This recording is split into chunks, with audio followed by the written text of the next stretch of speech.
Okay, happy Saturday racing, bayang karerista. Shoutout muna tayo saglit kay Boss Rambo ng Malate, kay Boss Machu, kay Boss Toto, Boss Emong at kay Boss Kokey. At happy racing sa inyo dyan, boss. Pati rin kay Boss Ronald Susim. Good luck mga boss. At happy birthday no kay Boss Aaron Nathaniel Santa Maria. Okay, yun. So, araw tayo ng Sabado, February 10, 2024 at 8 karera tayo no for Saturday racing. So, ordinary schedule tayo, usual Saturday racing schedule tayo at 8 karera nga. Start time ng race 1 alas 3. So, simulan na natin yung mga giya natin para sa araw ng Sabado, February 10, 2024. Okay, race 1 tayo. Start ng first pick 5. Class 5-5 mga placers to no, sa mga nagsisitimbang. First choice natin dito numero 3 Happy Maggie. Jeff Sarati na yung re-renta dyan at cambio inete nga at tingin ko medyo angkop yung distansya sa kanya, so malaki na panalo nitong kabayong to rito at medyo sobrang gang na nga nung laban. Second choice natin yung numero 1 na si Sinag, si Espari Jr. yung re-renta dyan. At yun nga, mas consistent kasi sa unahan to no, kaysa yung mga huling takbo ni Manila Boy. So siya yung nabipisil natin na second choice na pwedeng magbigay ng laban doon sa numero 3. Okay, so sa race number 1, first choice nga natin numero 3 Happy Maggie. Second choice numero 1 Sinag. Okay, race 2 tayo. Start ng winner take all. Class 4, 28 to 33 bracket. Distansya natin 1,400 meters. Okay, first choice natin dito no, numero 2 na rin, full control, Dan El Camanyero yung re-renta dyan, gamay nung hinete. Isang deremating kabayo at medyo consistent naman manakbo si kabayo no. At laging nasa timbangan niya. So siya na rin yung first choice natin dito. Second choice natin yung numero 5 na si King Hans, sasakay naman ni O'Neil Cortez. At yun nga, pwedeng iuna, pwedeng isabay no. At baka makaporma sa unahan to kung sakasakaling masama sa unahan. So siya yung second choice natin. Okay, so sa race 2, first choice numero 2 full control. Second choice numero 5 King Hans. Okay, race 3 tayo. Start ng pick 6 class 5, 11 to 15 bracket. Distansya 1,400 meters.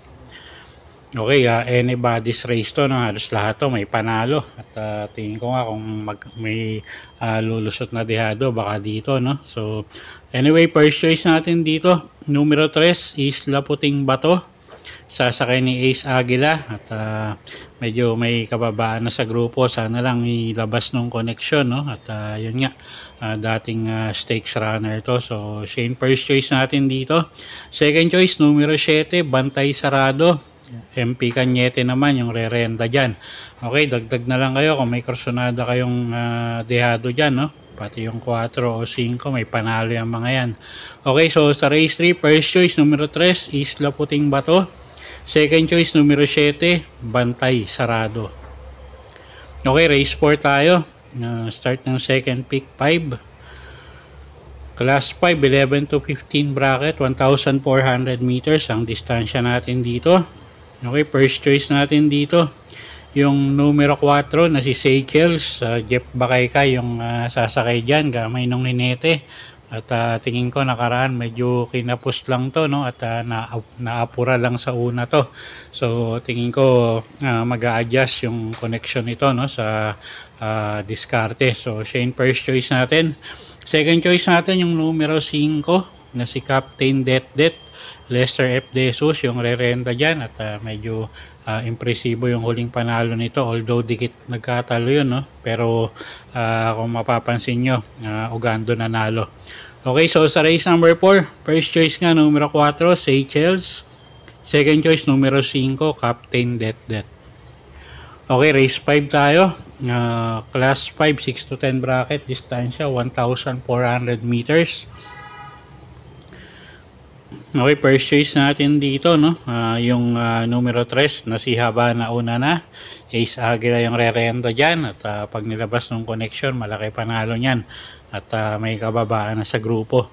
Second choice natin, yung numero 4 na si Spoiled Brat. Sasakay naman ni JD King Flores. At medyo may kababaan na rin sa grupo yan, no? At lately, nag-i-improve yung mga takbo nyan. At third choice natin, yung galing sa bakasyon na numero 7 na si Etnad. Sasakay naman ni Allison Pabilik.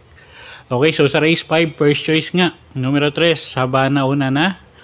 Yung second choice natin, yung numero 4 na si Spoiled Brat. Third choice natin, yung numero 7 na si Etnad. Okay, next race tayo, race number 6. Class 5-5 placers. At distansya natin 1,400 meters. Okay, anybody's race na naman to, no? Alam niyo naman tong grupong to. Pagandahan ng gising. Okay, first choice natin dito yung numero 3 na si French Leather. Sasakay ni CS Pare Jr. At medyo gumangin laban tingin ko, no? At lately naman medyo magaganda yung pinapakita nito. Second choice natin dito yung numero 7 na si Jumbo. Sasakay ni Berjomel Galieta. At gumang din yung laban niya, no? At pangdehado yung numero 2 na si Pendant. Sasakay naman ni AR Villegas. Okay, so dito sa race number 6, first choice nga natin, numero 3, French Leather. Second choice, numero 7, Jumbo. At third choice natin, pangdehado, yung numero 2 na si Pendant. Okay, race 7 tayo, penultimate race, class 5, 11 to 15 bracket. Distansya, 1,400 meters. Okay, first choice natin, numero 8, Mandatum, RC Suson, yung re-renda dyan. Basta ilabas ng connection, tingin ko malaki panalo niyan. At medyo maganda yung numero niya ngayon. At yun nga, medyo may kababaan na sa grupo, no? Second choice natin, yung numero 4, na si Antonio De La Mugis. Sasakay naman ni CL Advincula. Medyo consistent yung mga huling takbo nito, no? Laging in the money, so tingin ko may panalo din yan. Okay, so sa race 7, first choice nga natin numero 8, Mandatum. Second choice natin yung numero 4 na si Antonio De La Mugis. Okay, last and final race tayo, race number 8, class 4, 22 to 27 bracket. Distansya natin dito 1,400 meters, paratingan. Okay, tingin ko medyo lamang, no, yung numero G's na si Hakim. At medyo magaang yung laban niya ngayon. So nako, single ko na to, no. Numero G's nga na si Hakim. Sasakay niya ni Pati Dilema. Kung gusto niyo protection, pang-protection, tingin ko pwede yung numero 7, no, na si Matikas, Lester F. Desus, yung re-renda dyan. Isang imported horse. At tingin ko yan yung pwedeng magbigay ng laban dun sa numero G's na si Hakim. Okay, so sa race number 8, ako solo ko na to yung numero G's na si Hakim. Kung gusto nyo pang protection, pwede yung numero 7, Matikas. Okay, so yun po yung mga giya natin para sa araw ng Sabado, February 10, 2024.